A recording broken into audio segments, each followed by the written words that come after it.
আও চাচা কালারটে যায় না। আচ্ছা এই কালারটা কি থেকে হয়েছে এটা? কাকা কালারটা তো একবার সহজ, হ্যাঁ, যারা কর। বুঝে তারা সহজ। হুম। আমি খুলতাছি, তোমার দেখাইতাছি।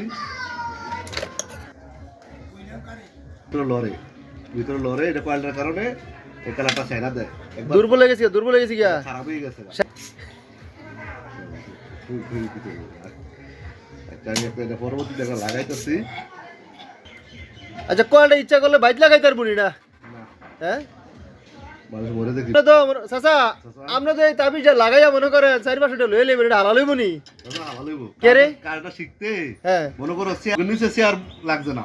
লাগছে না? না না না ও তাহলে বোঝা গেল মানে এই কাজটা শিখতে 8-10 বছর শ্রম এটার মধ্যে দেওয়া লাগছে। ঠিক না? এছাড়া মালের দামও তো আছে বুঝলি। ও অনেক আবার আপনারা তো অন্য কিছু মনে করতারেন যে এটা লাগাই আবার এতটা লয়ে গেছে না, এটার মধ্যে খরচ আছে, বেড়ারও তো পরিশ্রম আছে, তার মালেরও দাম আছে বুঝলি।